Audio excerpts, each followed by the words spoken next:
बहुत समय पहले एक जादुई राज्य था जिसका नाम था सुरलोक। वहां का एक वीर युवक था, आर्यन।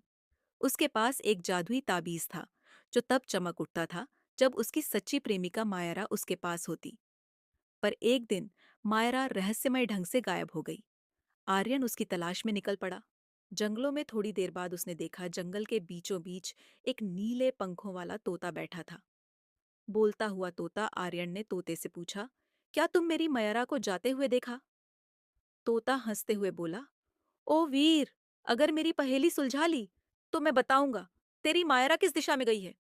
आर्यन बोला, ठीक है, पूछो। तोता बोलता है तो सुन पहेली। दिन में छुप जाती, रात में दिख जाती, खुद नहीं जलती, फिर भी रोशनी फैलाती। आर्यन ने सोचा और बोला, चांद।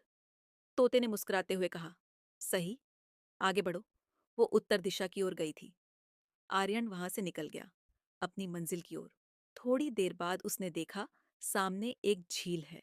झील के किनारे एक मोटा मेंढक बैठा था। उसने कहा, मैं रास्ता दिखाऊंगा, पर पहले मेरी बात का जवाब दो। आर्यन बोला, ठीक है, बताओ। मेंढक बोला, बिना पंख के उड़ती हूँ, बिना मुंह के बोलती हूँ, जिसके पास जाती हूँ उसे ठंडक देती हूँ। आर्यन ने कहा, हवा।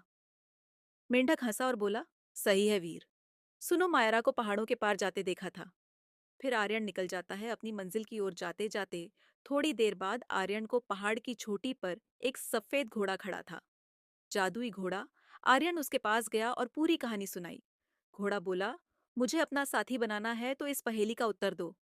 आर्यन बोला, ठीक है, पूछो। ठीक है, सुनो। न मुंह है न कान, फिर भी बोलता बहुत हूँ। जहां पहुंचता हूं वहां खबरें उड़ती हैं। आर्यन बोला, डाक, पत्र या समाचार। घोड़े ने सिर हिलाया। तुम बुद्धिमान हो, मैं तुम्हें समुद्र किनारे तक ले चलूंगा। मायरा उधर मिलेगी।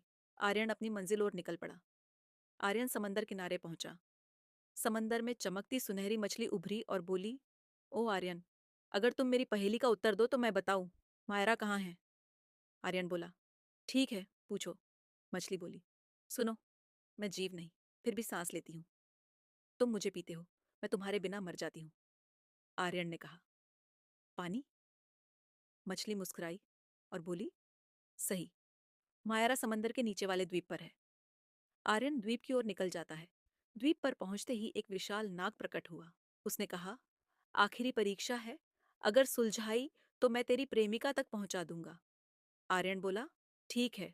नाग बोला, तो सुन, मैं बिना पंखों के उड़ता हूँ, बिना पैरों के चलता हूँ, आग से जन्मा पर जल से डरता हूँ।